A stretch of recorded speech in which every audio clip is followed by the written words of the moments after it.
Bonjour et merci pour les quelques minutes que vous allez consacrer pour regarder cette vidéo. Moi, c'est bien votre serviteur Clyde Salomo Charadi. Comme toujours, cette émission va se faire en Frangala, français et Lingala.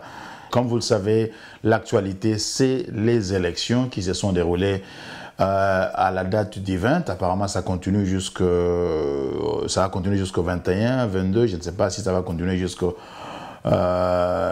quand, mais elles se sont quand même tenues et je pense que c'est important d'apporter des réflexions qui peuvent aider à renforcer une certaine compréhension de tous les enjeux autour des élections et surtout qu'il y a certaines choses qui menacent la paix et la cohésion nationale. Il est important pour nous de la diaspora, il est important pour tout Congolais, partout où vous vous trouvez, si vous êtes en mesure de le faire. Il y a qu'à contribuer dans l'espace médiatique avec des idées, des réflexions qui peuvent aider à élever les niveaux de compréhension et les niveaux d'action des Congolais pour s'occuper de la chose publique, pour s'occuper du développement de notre nation. Bon, voilà. Dans l'émission Congoscopie, nous voulons offrir des analyses aussi objectif que possible, parce que c'est pas facile, vous savez, surtout quand on parle des élections, on a toujours des partis pris, il y a un certain côté émotif, si vous voulez, parce qu'on a peut-être un candidat qu'on soutient, on a peut-être un politicien qu'on n'aime pas, et donc rester objectif, c'est pas facile, mais nous allons toujours essayer dans Congoscopie de faire des analyses. C'est comme un médecin qui veut diagnostiquer une certaine maladie. On va utiliser les outils qui nous permettent de pouvoir établir la situation telle qu'elle se présente, mais nous pouvons aider à construire une certaine conscience politique qui puisse aider au développement de notre pays. Voilà, donc je vais utiliser un outil qu'on appelle le SWOT Analysis, c'est-à-dire l'analyse de ce qu'on appelle en anglais strength, weakness, opportunity and threat. J'utilise cet outil-là pour jeter un clin d'œil aussi objectif que possible sur les élections et peut-être que ça va aider à élever les débats dans les réseaux sociaux. Ça peut aider des gens à comprendre certaines choses et surtout à prendre des mesures et à agir dans le sens de renforcer les acquis de la démocratie et aider à accélérer le développement au pays. Voilà, les élections se sont tenues. Commençons par les points positifs, the strength. Alors, le point positif pour les élections, premièrement, elles se sont tenues à la date convenue, à la date qui est demandée par la Constitution. Donc ça, c'est une chose très positive.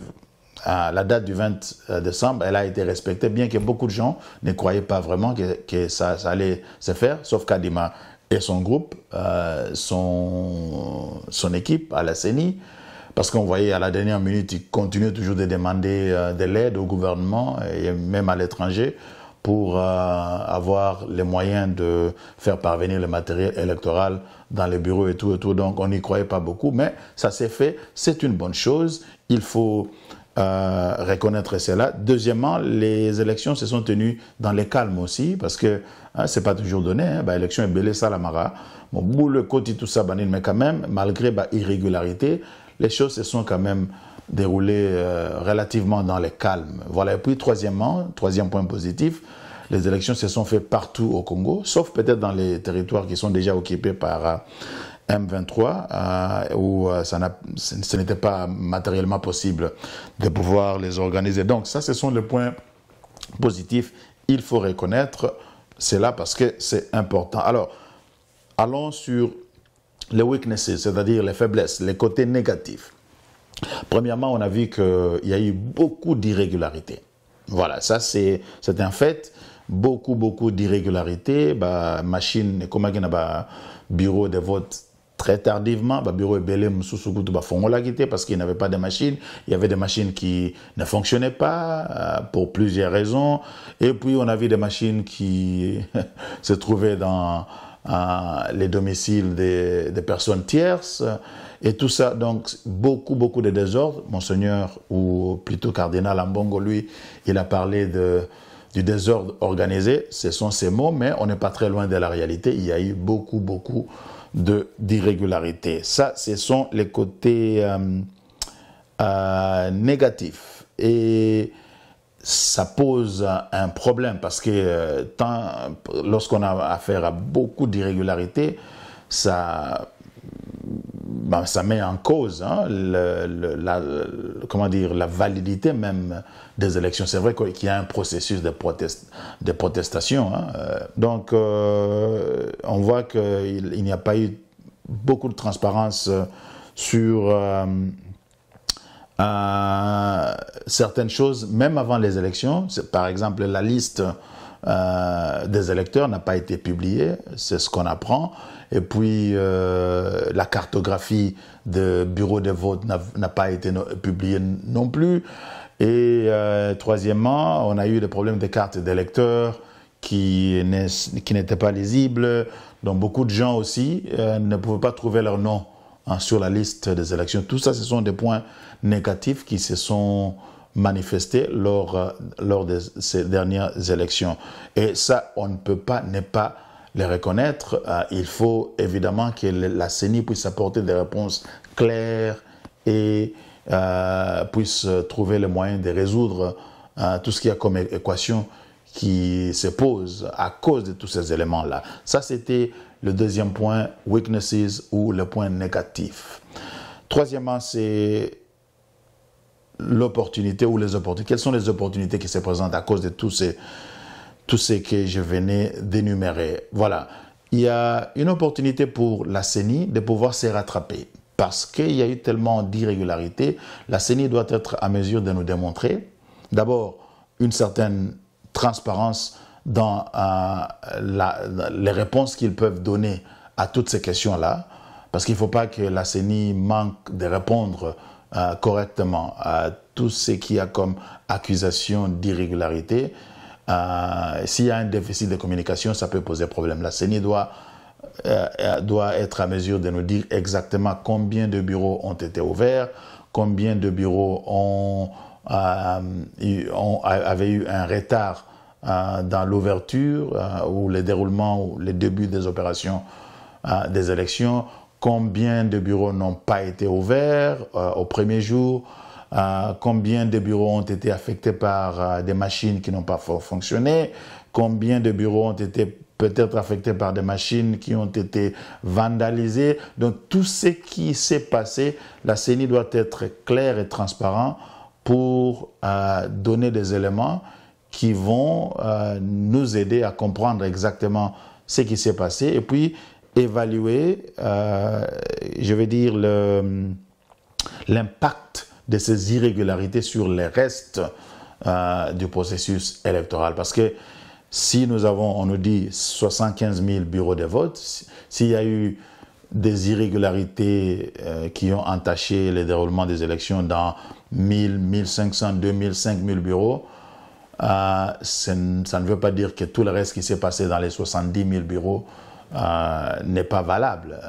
Mais il faut analyser froidement, correctement, tout ce qui s'est fait et évaluer de manière objective, si vous voulez, l'impact de ces irrégularités sur l'ensemble du processus électoral.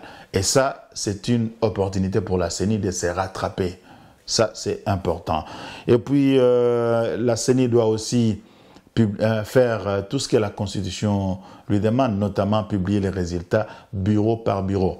Nous avons vu, nous continuons de voir la publication des bureaux, je crois que c'est par district que ça s'est fait. Ce n'est pas la même chose si on proclame les résultats par district, ce n'est pas la même chose que par bureau par bureau. Donc, c'est vrai que c'est une première fois qu'on voit ce qu'on voit à travers cette publication qui est transparente jusqu'à un certain niveau. On n'a jamais vu ça avec le grand tableau où on donne des chiffres et tout. Mais à la fin, il faudra que les résultats bureau par bureau soient publiés, aussi bien sur le site de la CENI, qui est, je parle du site internet, mais aussi sur le site physique. Hein. Je ne sais pas, bon, s'il faut publier les résultats des 75 000 bureaux, vous imprimez ça, je ne sais pas comment vous allez le faire, mais la CENI doit trouver des solutions à tout ça parce qu'ils ont eu le temps et les moyens de se préparer à faire tout ça. Sinon, si la CENI ne fait pas ça, là, on se prépare carrément à des années de contestation, à une crise de légitimité, on se prépare à du désordre. Le Congo n'a pas besoin de tout ça. Donc, l'opportunité est là pour la CENI de se rattraper. Et puis, le quatrième point, c'est les menaces, au pluriel. Parce que chaque chose qui se fait présente des opportunités et des menaces. Bon, si ces élections ne sont pas bien gérées jusqu'au bout, ça risque de péter. Il y a déjà au Katanga certains signes. On a vu des militaires. Certains peuvent parler d'intimidation. Ça peut être. D'autres peuvent parler de prévention parce que c'est important de prévenir du désordre. Nous voulons rester neutres et objectifs dans ces analyses, mais il y a cette menace qui se pointe à l'horizon. Aussi bien la CENI que le gouvernement doivent tout faire pour que le reste du processus électoral, notamment la publication des résultats, tous les processus de publication, soient faits de manière suffisamment transparente pour que les gens soient rassurés. Moi, je voudrais interpeller chacun d'entre nous de comprendre que nous avons l'obligation de contribuer à amener l'élégance dans la politique au Congo. L'élégance dans la politique, l'élégance dans la communication politique. Parce que lorsque je vois ce qui se passe sur les réseaux sociaux, je me dis, ouais, vraiment, il y a des raisons de se demander s'il y a vraiment espoir, parce que c'est très, très, très négatif. C'est vraiment décevant de voir que les gens s'insultent si facilement et on arrive à un certain niveau d'intolérance. Les politiciens ne nous aident pas parce qu'eux-mêmes, ils ne sont pas élégants dans leur discours politique. Le langage qui est utilisé n'est pas toujours élégant et ça pose problème. Parce que vous savez, la démocratie, c'est un système qui a beaucoup, beaucoup de problèmes, surtout lorsqu'on a affaire à une population qui est moins éduquée. Je crois que c'est Chirac qui disait que la démocratie n'était pas faite pour les imbéciles.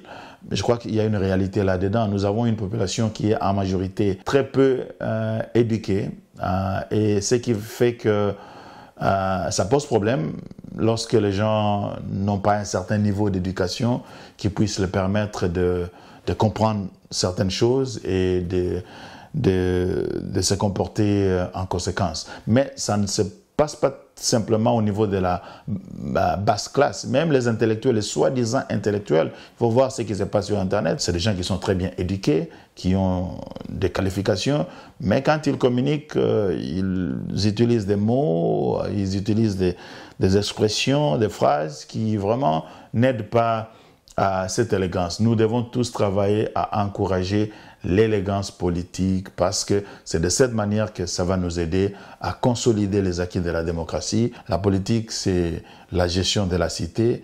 Elle comprend tout, l'économie, le social, l'éducation, la santé et tout. Donc il faudra que nous puissions, nous, Congolais, éviter dans nos différentes positions politiques de nous exprimer de manière malsaine, d'insulter, d'attaquer les gens, mais plutôt faisons des critiques avec élégance pour démontrer les insuffisances qui se pointent à cause de telle ou telle chose et appeler les gens à réfléchir autrement et voir ce qui est possible pour mieux faire la prochaine fois. Voilà.